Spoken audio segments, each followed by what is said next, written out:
보시겠습니다. 예레미야서 5장 1절에서 9절까지입니다.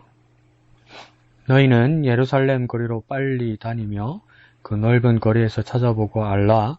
너희가 만일 정의를 행하며 진리를 구하는 자를 한 사람이라도 찾으면 내가 이 성읍을 용서하리라. 그들이 여호와께서 살아듣게 힘을 두고 맹세할지라도 실상은 거짓 맹세니라. 여호와여, 주의 눈이 진리를 찾지 아니하시나이까? 주께서 그들을 치셨을지라도 그들이 아픈 줄을 알지 못하며 그들을 멸하셨을지라도 그들이 징계를 받지 아니하고 그들의 얼굴을 바위보다 굳게 하여 돌아오기를 싫어하므로 내가 말하기를 이 무리는 비천하고 어리석은 것뿐이라. 여호와의 길 자기 하나님의 법을 알지 못하니 내가 지도자들에게 가서 그들에게 말하리라. 그들은 여호와의 길 자기 하나님의 법을 안다 하였더니 그들도 일제히 멍에를 꺾고 결박을 끊은지라. 그러므로 숯불에서 나오는 사자가 그들을 죽이며 사막의 이리가 그들을 멸하며 표범이 성읍들을 엿번지어 그리로 나오는 자마다 찢기리니 이는 그들의 허물이 많고 반역이 심함이니이다. 내가 어찌 너를 용서하겠느냐? 네 자녀가 나를 버리고 신이 아닌 것들로 맹세하였으며 내가 그들을 배불리 먹인즉 그들이 가늠하며 창기의 집에 허다히 모이며 그들은 두루 다니는 살찐 순말같이 각기 이웃의 아내를 따르며 소리 지르는도다. 여호와의 말씀이니라. 내가 어찌 이 일들에 대하여 벌하지 아니하겠으며 내 마음이 이런 나라에 보복하지 않겠느냐. 아멘. 제 교회 사정으로 오늘 금요 기도에도 개인적으로 녹음하게 되었습니다. 자, 예레미야서를 전체적으로 보면 앞에 말씀드렸듯이 이해하기가 어려운 것이 분량은 52장으로 정말 방대한 분량인데 그 내용의 스토리가 이렇게 쭉 이어지거나 역사적으로 이렇게 플루가 이렇게 흐르는 내용이 아닌 것이 많습니다. 그러니까 그 상황에 대해서 예레미야가 메타포, 그러니까 수사적인 방법을 많이 쓰는 거죠. 그래서 상징, 수사, 그리고 또 쉽게 말하면 뭐냐면 역사적인 눈으로 멀리서 이 흐름을 바라보는 것보다는 그런 부분도 있지만 많은 부분이 뭐냐면 돋보기를 대거나 현미경을 대는 경우가 많다는 거죠. 가까이 가서 그 상황을 말하고 그 상황에 대해서 꿈처럼 환상처럼 상징처럼 이렇게 틀어서 이야기한다는 거죠. 상징적으로. 그래서 그 상징을 이해하고 풀어야만이 이 내용을 이해하는 부분이 많다는 겁니다. 그래서 예레미야서를 이해하는 많은 부분에서는 뭐냐면 단락 안에서 이 부분을 이해해야 이해하기 쉬운 것들이 많습니다. 그리고 오늘 본문을 읽었을 때도 보면 이 대명사들이 많이 나오는데 이 대명사들이 누구를 말하는 건지, 누가 말한 것인지, 누구를 말한 것인지 이것들을 잘 파악하면 이해하기 도움이 되고요.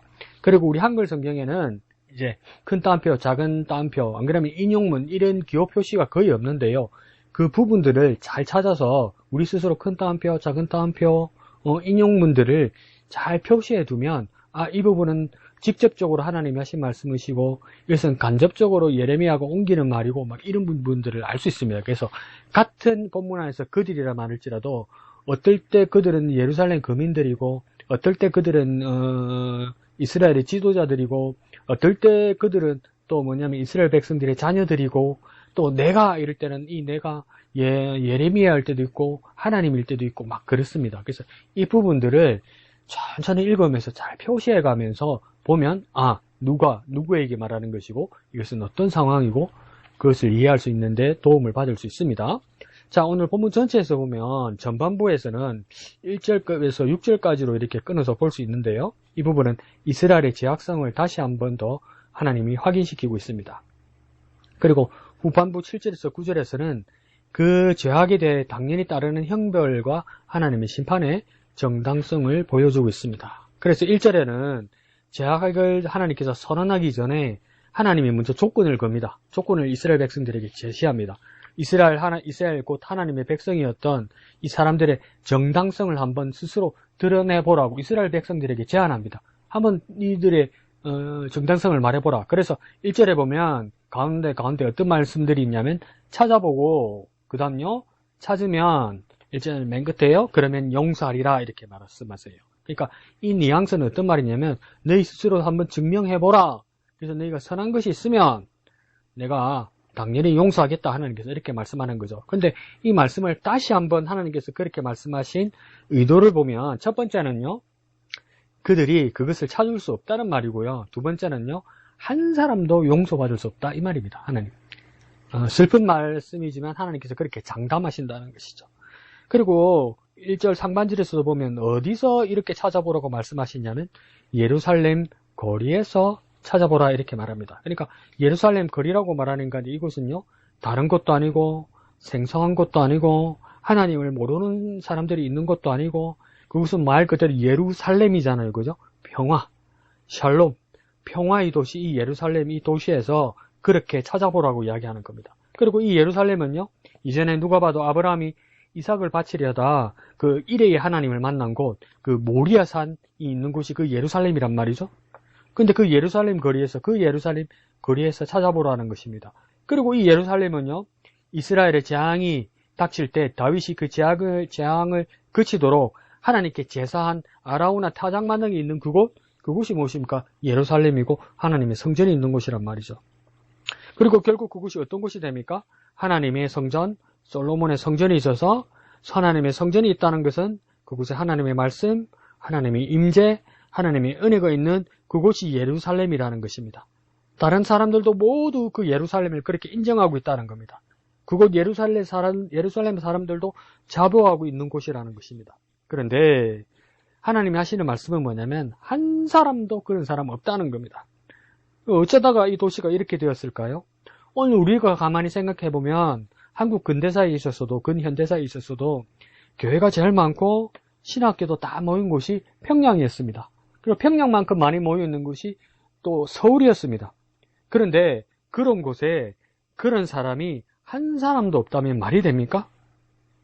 만약에 그랬던 곳에서 평양이나 서울이나 예루살렘이라는 곳에서 그런 사람이 한 사람도 없게 되었다면 도대체 그동안 무슨 일이 있었던 것일까요? 1절 중반절에서 보면 그곳에서 찾을 사람은 어떤 사람인지 두 부류의 사람이 나옵니다. 첫 번째는요, 정의를 행하며 두 번째는 진리를 구하는 사람이다 이렇게 말합니다. 그 사람을 찾으라고 이야기합니다.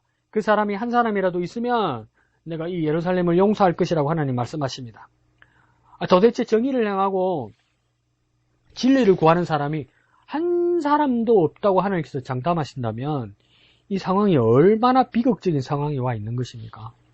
그래서 먼저 정의로운 사람, 정의를 구하는 사람, 정의를 행하는 사람이라는 뜻은 어떤 뜻이냐면 이게 공의와 정의가 막 번갈아 가면서 히브리어 원어하고 매치가 되는데요.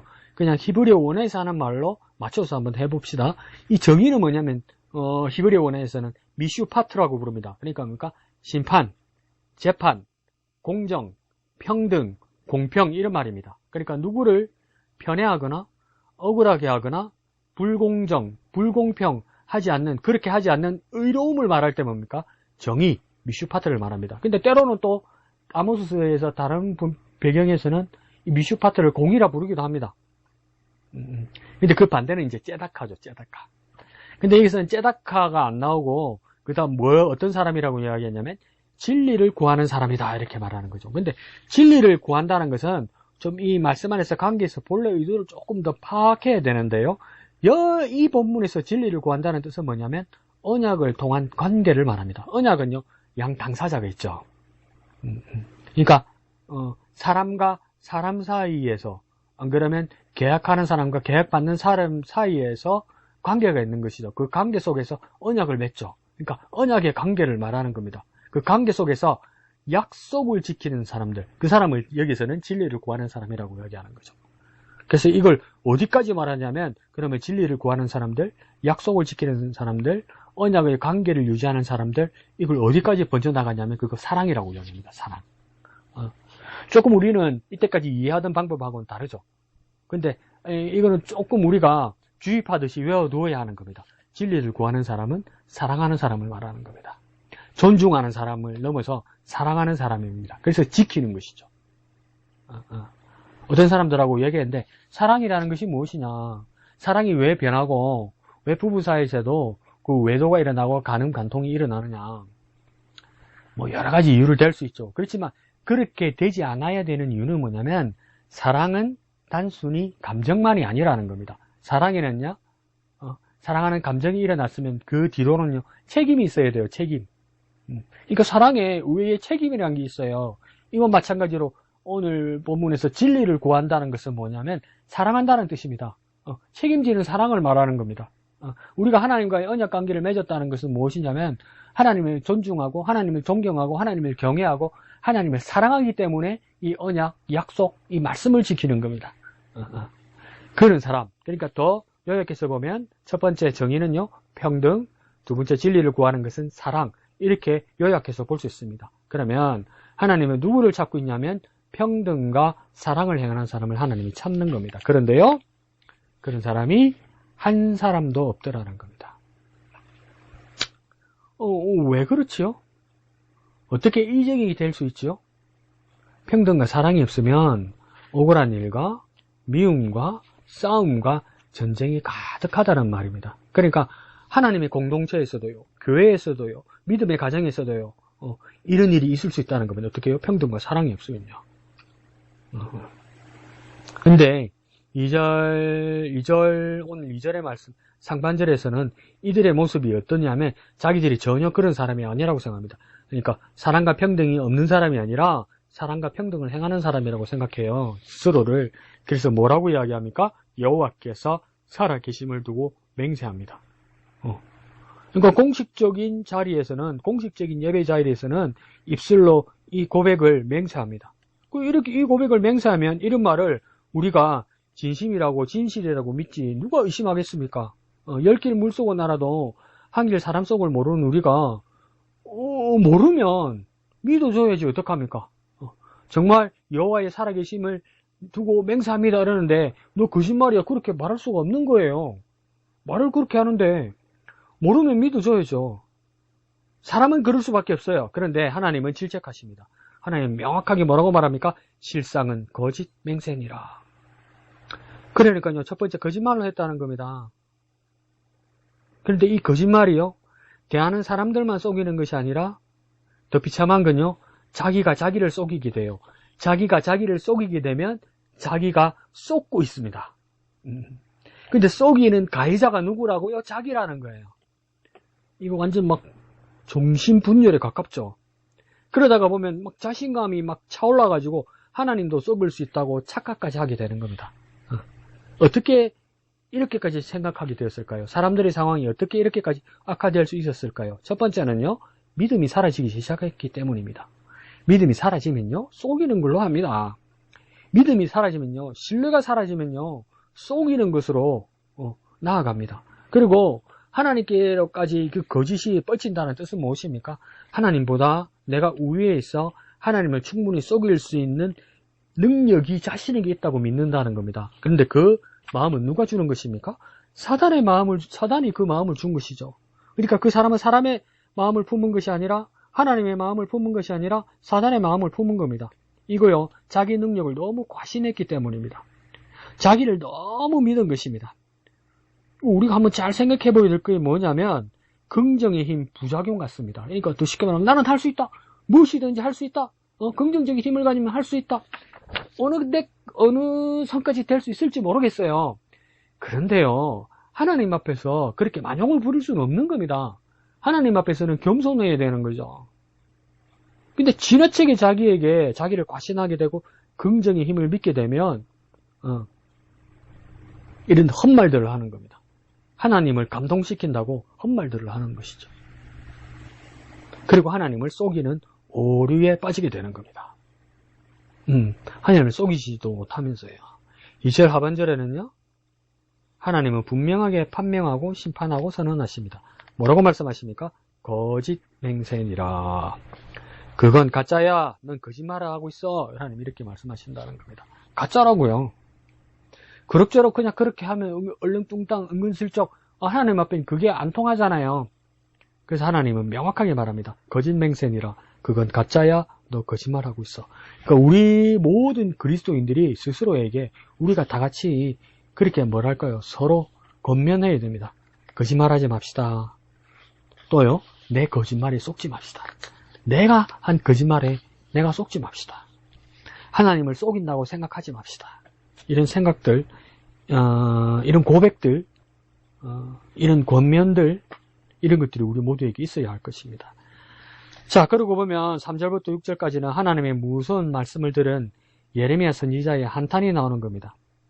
그래서 특히 3절의 흐름이 보면 내용이 조금 이해하기 어려운데요. 단순해서 한번 우리가 해석을 한번 해봅시다. 3절에 뭐라고 이야기합니까? 여호와여, 주의 눈이 진리를 찾지 아니하시나이까. 이 말은 뭐냐면 하나님이 진리의 눈을 안 찾고 있는가?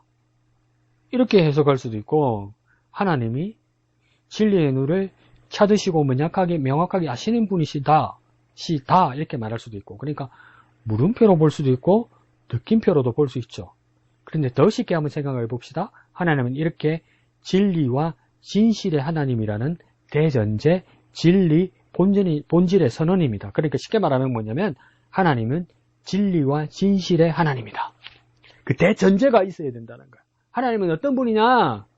진리와 진실의 하나님이다. 이 대전제로 시작하는 겁니다. 그래서 그 뒤에는 뭐라 합니까? 주께서 그런 하나님이 주께서 그들을 치셨을지라도 그들이 아픈 줄을 알지 못하며 그들을 멸하셨을지라도 그들이 징계를 받지 아니하고 그들의 얼굴을 바위보다 굳게 하여 돌아오기를 싫어하므로, 이 말은요, 아무리 이들을 치고 멸하고 그렇게 해도 바위돌처럼 딱딱하고 굳은 마음이 도무지 회개하여 돌아오지 않더라는 겁니다. 사람들이 어떻게 왜 이러지 싶지만 우리 한번 가만히 우리의 삶을 한번 돌아보고 주위를 한번 돌아보십시오. 세상에 얼마나 많은 사람들이 정말 이러고 있지 않습니까? 하나님이 아무리 경고하시고 하나님께서 아무리 말씀하시고 아무리 큰 소리로 말씀하시고 보여주셔도 변하지 않아요. 그런데 더 문제는 뭐냐면 우리 그리스도인들마저도 나 자신까지도 미련과 고집으로 버리지 못하는 악심과 그 죄악이 남아있다는 것이죠. 어디까지는 뭐 변하는 것 같고 어디까지는 괜찮아지는 것 같은데 자기가 스스로 마지노선을 딱 그어놓고 이것만은 지켜야 된다고 하는 거. 근데 그게 악심이고 그게 죄악이면 어떡합니까? 하나님이 그런 모습을 이스라엘 백성에게서 보았다는 겁니다. 우리에게도 혹시 그런 게 있지 않나요? 아무리 말씀해도 아무리 보고 들어도 수없이 그래도 모든 사람들이 못 들은 척 괜찮은 척 상관없는 척 그래버립니다. 그러니까 때려도 아픈 줄 모르고 멸해도 바위처럼 마음이 그대로라는 겁니다. 그러니까 믿음은 반석 같은 것은 믿음이 돼야 되는데 반석같이 변하지 않는 것이 악심과 죄악이 되면 이거 얼마나 절망적입니까? 그런데 교회에서 사람들의 모습, 우리의 예배자의 모습들을 보면 회개는 하는데 진심으로 진실로 회개하지 않아요. 막 회개하는 소리와 회개하는 눈물이 보이고 막 간절함이 보이는데 마음과 그 삶은 두고 마음은 두고 삶은 두고 그냥 회개의 말은 해도 진짜 마음과 삶의 자리는 그대로 바위 덩어리입니다. 그러니까요, 가만히 우리의 모습을 냉정하게, 우리 공동체의 모습을 냉정하게 보면 진짜 회개하기 싫어해요. 진짜 회개하기 싫어해요. 하나님과의 우리의 관계가 너무 가까워진 것에서 부작용이 뭐냐면 조금 그냥 저작거리 말로 하면 하나님이 만만해졌어요. 하나님이 만만해지다 보니까 하나님 앞에서 내 잘못을 인정하고 회개하기 싫어해요. 회개하기가 싫어요. 하나님하고 좋은 관계 가지고 하나님께서 친해지고 하나님과 가까워지고 막 하나님의 은혜를 받고 나누고 이것까지도 좋아해요. 그런데 거룩하신 하나님 앞에서 회개하기는 진짜 싫어해요. 그리스도인들마저도 그래요. 이상하게 막 자기 자존심이 죽는 것 같고 그렇거든요. 하나님 앞에서요, 우리 한번 그렇게 다짐해 봅시다. 하나님 앞에서 우리의 자존심은 상하라고 있는 겁니다. 하나님 앞에서의 자존심은 지키라고 있는 것이 아니고요. 하나님 앞에서의 자존심은 상하라고 있는 겁니다. 사람들 사이에서도 자존심 상한다고 잠 못 이루고 그러면서 어떻게 하나님 앞에서는 그 자존심을 지키려고 그러는지 안타까운 모습이죠. 4절에서 그들의 자부심이 정말 대단합니다. 뭐라고 이야기합니까? 여호와의 길, 자기 하나님의 법을 알지 못하면서 오히려 5절에서는 뭐라고 이야기합니까? 여호와의 길, 하나님의 법을 안다고 자부합니다. 이거 다 착각입니다. 교만입니다. 그래서 회개하지 않습니다. 그러면서 그들의 모습이 어떻다고 이야기하냐면, 일제히 멍에를 꺾고 결박을 끄는 것과 같다. 이렇게 얘기해요. 그러니까, 멍에, 결박 이렇게 생각하니까, 우리가, 성경을 볼 때도, 성경을 보면서 하나의 눈으로, 하나의 관점으로, 하나의 사전으로, 하나의 해석으로만, 한결로만 보면 안 됩니다. 그러니까, 멍에, 결박 이러니까, 이 죄와 매치시킨단 말이에요. 죄의 멍에, 죄의 결박. 죄의 멍에, 죄의 결박은 어떻게 해야 됩니까? 끊어야 되죠. 그래야 우리가 죄로부터 자유하게 되잖아요. 그런데 오늘 5절에서 나오는 일제의 멍에를 끊고 결박을 끊는다 이 말은 뭐냐면 죄의 멍에를 끊고 죄의 결박을 끊는다는 것이 아니라 하나님으로부터 벗어나려고 한다는 이 모습이에요. 하나님을 떠나려고 한다는 말이에요. 그러니까 일제히 하나님으로부터 멍에를 끊고 결박을 끊어서 탈출해 나왔단 말이에요. 마치 고삐 풀린 망아지처럼 마구 자유롭다고 자기가 자유하게 되었다고 마구 뛰어다닌다는 거예요. 그러면 우리를 떠난 목자, 우리를 떠난 자, 목자를 떠난 자, 우리를 떠난 목자를 떠난 양이 자유입니까? 그 양이 행복합니까? 6절에서는 뭐라고 말씀합니까? 그곳에서 사자와 이리와 표범이 나와서 죽이고 멸하고 찢는다고 이야기하는 거예요. 그러니까 6절 하반절에서 멍에와 결박을 푼 것은 자유가 아니라 그들이 허물이었고 그들이 반역을 저질렀기 때문에 뭡니까? 멸망한다는 거예요. 죽는다는 거예요. 멸망함을 당한다는 거예요. 찢김을 당한다는 거예요. 그러면 우리의 삶으로 한 번 더 적용해서 생각해 볼까요? 하나님을 떠난 자유는 자유가 아니라 허물이고 반역입니다. 왜요? 하나님이란 보호자가 안 계시면 사자, 이리, 표범이라는 지옥의 사단이 죽이려고 달려드니까요. 그러니까 하나님 없는 자유는 사단이 죽이려고 오는 때입니다. 하나님을 떠난 자유는 사단이 밥이 되는 때입니다. 그러니까 여기서 6절에서 5절에서 말하는 멍에와 결박은 뭐냐면 속박이 아니라 하나님의 보호를 말하는 겁니다. 하나님의 보호. 그걸 풀어버리면 기다리고 있던 승냥이들이 사단이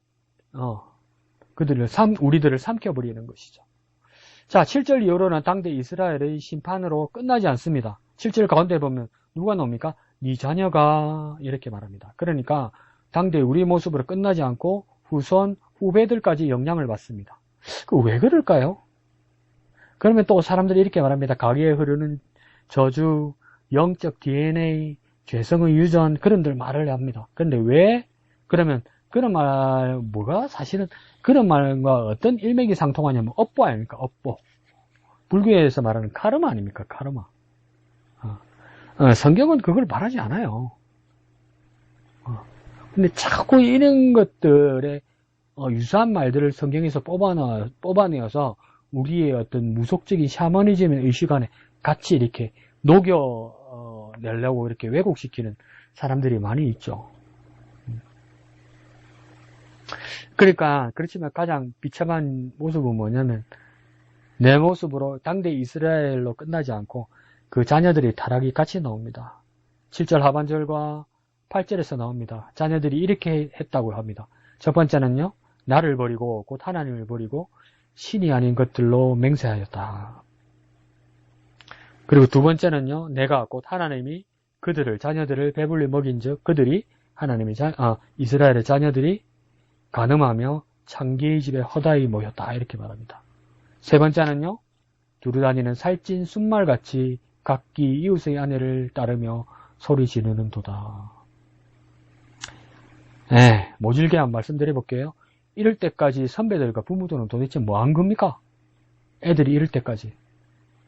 그러면 또 저한테 서운하게 얘기시겠죠. 목사님 자식이 마음대로 됩니까? 마음대로 안 키워봐서 그렇게 말씀하시는 것 같은데 자식 마음대로 되는 줄 압니까? 안 키워봐서 목사님 참 섭섭하게 말씀하시네요. 그럴 수도 있습니다. 엘리의 아들들도 그랬고 심지어 사무엘의 아들들도 그렇게 뜻대로 되지 않았으니까요. 그런데 이런 상황에 대해서 하나님 지적하시고 하나님 진노하고 계신다는 것이 참 우리를 두렵게 하고 아프게 하는 것이죠. 첫 번째부터 차례대로 한번 봅시다. 나를 버리고 신이 아닌 것들로 맹세하였으며 곧 하나님을 버리고 다른 신을 섬기고 맹세하는데 그 신은요 정작 신이 아니더라는 겁니다. 하나님 같지 않더라는 말이죠. 그러니까 이게 우상이란 말이죠. 우상이라는 것은 생명도 없고 능력도 없는데 사람들이 무릎을 꿇고 섬기면서 능력 있는 신으로 불러대고 섬기더라는 겁니다. 그러니까 우상은 하나님 대신, 아니 하나님보다 더 좋아하는 모든 것이 우상입니다. 하나님보다 못한데 하나님보다 더 나은 대상으로 내가 만드는 겁니다. 내가 그렇게 만들어버리는 거예요. 그러니까 우상은 나 같은 우상 숭배자들로부터 만들어지는 거예요. 우상은요, 우상이 있고 우상 숭배자가 있는 게 아니고요. 우상은요, 우상 숭배자들이 우상을 만드는 겁니다. 근데 내가, 우리의 자녀들이, 후배들이 요즘 무엇을 더 좋아하고 관심을 가지고 있나 한번 가만히 살펴보십시오.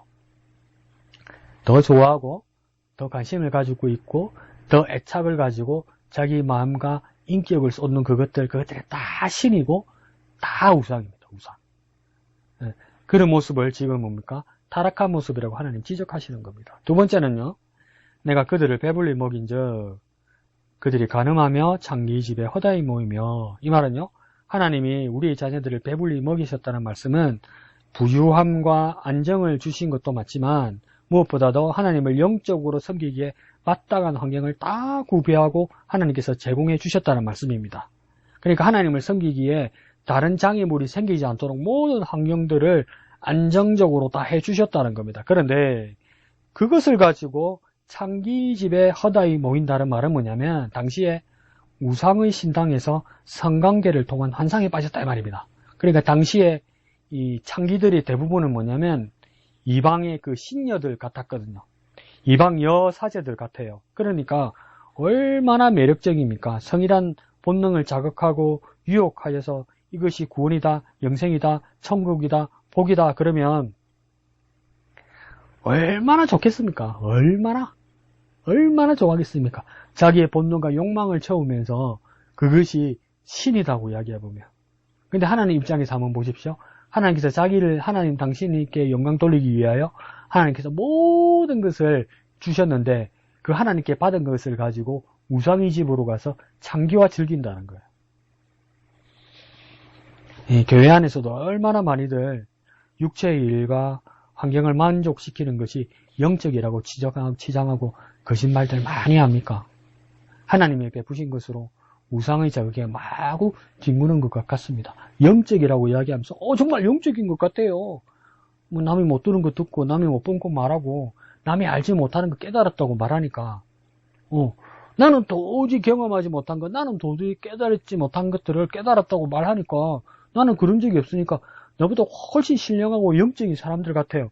근데 그 사람들이 결과치로 가지고 누리는 거 보면요, 나보다 더 육체적이고요, 나보다 더 세상적이고요, 나보다 더 반영적이에요. 결과는요, 혹시 거짓 아닙니까? 혹시 가짜 아닙니까? 그래서 갈라디아서에서도 바울이 그렇게 이야기하죠. 너희가 어찌 성령으로 시작하여 육체로 마치려느냐 그렇게 이야기해요. 거기도 그런 일이 있었던 거죠. 신령한 사람들이 결국에 누리는 것은 세상의 일이고 육체적인 일이고 자극적인 일들이야 한 거죠.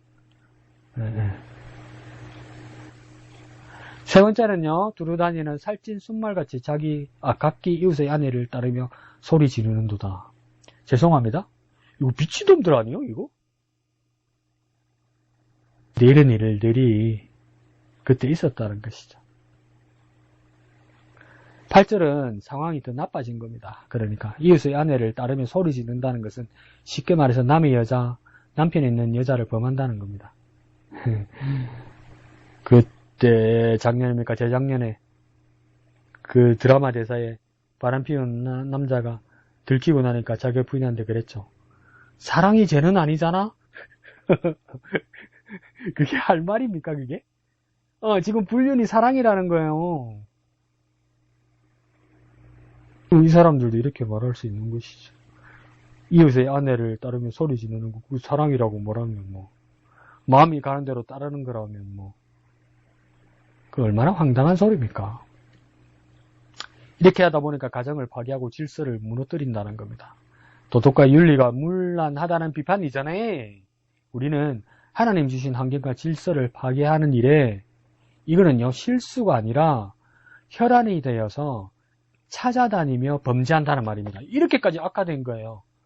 뭐 죄 지을 일이 없나? 이렇게 하면서 죄를 지은 거예요. 사랑이라고 치장하고 변명하면 안 돼요. 우리 삶에서 도덕적 문란에 대한 경고일 수도 있지만 그와 더불어 하나님의 법을 무시하고 하나님과의 언약, 계약을 깨뜨리고 위반하고 하나님 보시기에 좋았던 선을 넘고 짓밟는 이 모든 일들, 이것은요 실수나 우연히 일어나는 것이 아니라 몰라서 그랬던 것이 아니라 의지적으로 의도적으로 계획적으로 하는 일들 이런 아들들이 많았다는 겁니다. 그리고 이건 뭐 수사적으로 한 번 더 상징적으로도 생각해 볼 수 있죠. 살찐 말같이 각기 이웃의 아내를 따르며 소리 지른다. 이 말은 뭐냐면 이웃의 아내는 뭘 말하는 거냐면 다른 나라, 접한 이웃 나라의 우상을 말할 수도 있어요. 그러니까 하나님과 우리의 관계를 우상을 섬기니까 하나님을 불륜으로 보고 음란하다고 이렇게 하나님을 표현하신 경우가 많잖아요. 그래서 이 이웃의 아내는 다른 나라의 우상들을 말할 수도 있어요. 그리고 다른 나라의 우상들이 그 당시에 농경, 다산 이런 것들을 상징했기 때문에 농경, 다산을 위해서는 노동력이 필요했고 생식, 번식 이런 상징들을 많이 했거든요. 그래서 막 진짜 종교의식이 그 난교, 음란 뭐 이런 것 모습들이 많았다고 이야기해요. 그런데 얼마나 쏠리겠습니까 사람들이. 그래서 우리도 어떤 부분에서는 하나님의 법을 아주 고의적으로 범하는 부분이 혹시 있지 않는지 돌아봐야 됩니다. 그러니까 정신을 차려서 또 찾아서 돌이켜야만 하는 것입니다. 그러면 안 되는 것은 진짜 그러면 안 되는 겁니다. 그럴 수도 있지가 아니고요. 안 되는 건 하면 안 되는 겁니다.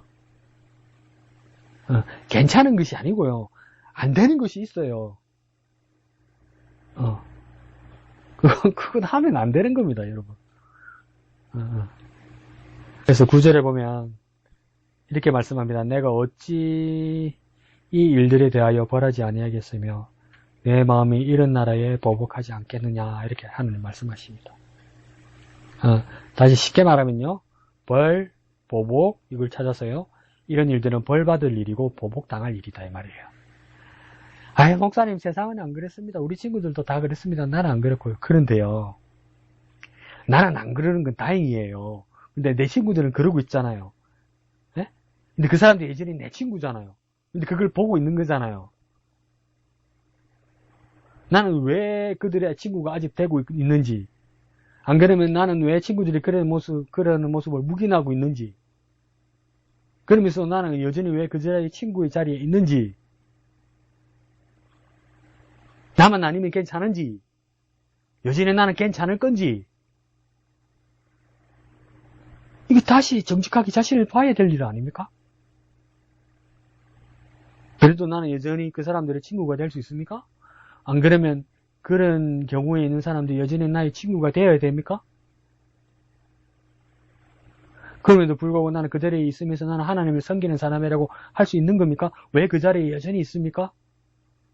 뭔가 내 무의식 속에 뭔가 부러운 것이 있는 거 아닙니까? 이런 일들은요, 벌받을 일이고 보복당할 일이라는 겁니다. 누구로부터요? 하나님으로부터요. 여기에서 벌이란 말은 뭐냐면 히브리 사람들이 생각할 때는 하나님이 직접 방문하신다는 뜻이 됩니다. 그래서 하나님이 직접 방문하신다면 하나님 우리에게 직접 오시는 것이고 하나님 우리에게 임재하는 것인데 하나님 우리에게 오셔서 임재하실 때 누구에게는 벌이 되고요. 누구에게는 은혜가 된다 이 말입니다. 하나님 그냥 오셨는데 하나님은 거룩하신 분이기 때문에 하나님이 우리에게 나타날 때 누구에게는 벌이 되고요. 누구에게는 은혜가 된다는 거예요. 두 번째 보복하신다는 말씀은 뭐냐면 그만큼 우리를 믿고 우리를 신뢰하였는데 우리가 하나님을 배반하였다는 겁니다.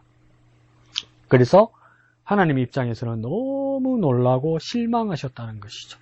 그 표현이 뭡니까? 보복하신다 이 말입니다. 잘못됐다는 것에 대해서 분명하게 하신다 이 말이에요. 용서받는다는 말 자체도 뭡니까?